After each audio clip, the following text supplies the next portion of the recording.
भाभी सुनो, मुझे आपसे एक बहुत जरूरी काम था। हाँ बोलो देवर जी। पहले आप प्रॉमिस करो घर में किसी को नहीं बताओगी, ना मम्मी पापा को ना भैया को। तो ऐसी क्या बात है, आप पहले बात तो बताओ मुझे। भाभी अगर आपके पास में 3,000 रुपये पड़े हो तो मुझे दे दो, मैं शाम तक आपको लौटा दूंगा। 3,000 रुपए पड़े तो हैं, लेकिन वो आपके भैया के हैं और शायद उनको कल वो पैसों की जरूरत भी पड़ सकती है। कल जरूरत है ना, मैं तो शाम को लौटा दूंगा आपको।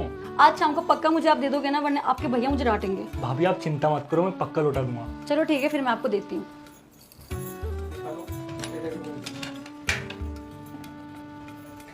ये लीजिए देवर जी। ठीक है भाभी जी।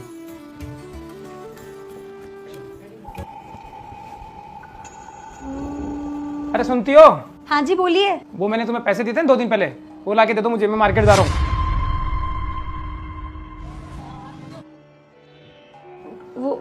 वो पैसे? हाँ भाई वही पैसे। क्या वो पैसे तो मुझसे खर्च हो गए।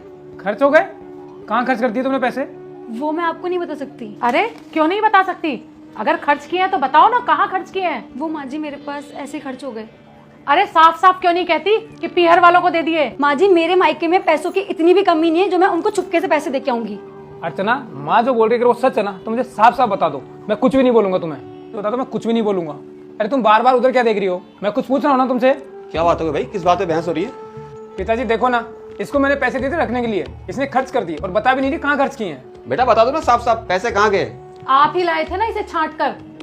भले घर की गुणवान लड़की, अब देख रहे हो यहाँ से पैसे लेके जाती है और पता नहीं कहाँ उड़ा देती है। तुम कैसे कह सकती हो कि ये पैसे यहाँ से ले जाती है और उड़ा देती है? तो बताती क्यों नहीं है कहाँ खर्च किए पैसे? हो सकता है इसकी मजबूरी हो जिसे जवान नहीं खोल पा रही अपनी। मजबूरी? कैसी मजबूरी? बेटा तुम बताओगे या फिर मैं ही बता दूं? बेटा तू कहाँ जा रहा है? ये सारा कलेश तेरे चक्कर अंदर तो हो रहा है। पिताजी इसके चक्कर में ये सब चल क्या रहा है? बेटा बात यह है कि इसने तुम्हारे पैसे बहू से लिए थे और कहा था कि भाभी किसी से कहना मत। ये बेचारी शर्म की मारी नई नई घर में आई है, ये नहीं चाहती घर में कलेश हो, लड़ाई झगड़ा हो, और अपने देवर की इज्जत बचाने के लिए ये खामोश खड़ी है। इसने पैसे कहीं नहीं उड़ाए, सुन रही हो ना तुम भी? इसने पैसे कहीं नहीं उड़ाए, ना पियर वालों को लेके दिए हैं, तुम्हारे इस लाडले बेटे को दिए, इसने उन पैसों को हवाला गई है और सारा इल्जाम इस बेचारी के ऊपर आ गया है। मैं तुम्हें कहा था ना कि जो भी बात है मुझे सच सच बता दो, फिर बताया क्यों नहीं? मैं नहीं चाहती थी कि इस घर में देवर जी की बेइज्जती हो और ना कोई बात बिगड़े। अरे तो तुम पागल हो क्या? मैं और माँ तुम्हें इतना सुना रहे थे फिर भी तुम चुपचाप सुन रहे थे, जबकि तुम्हारी गलती भी नहीं थी। ऐसा क्यों? ये है भले घर की बेटी, हाँ इसे छांट कर लाया था मैं। ये वो हीरा है जिसकी तुमने कदर नहीं की। और इस बहू को कोसना बंद करो और इसको पकड़ो, इसने पैसे कहाँ उड़ाए हैं इसकी लो खबर। मुझे माफ करना बहू, मुझसे गलती हो गई और तुम जाओ अपना काम करो।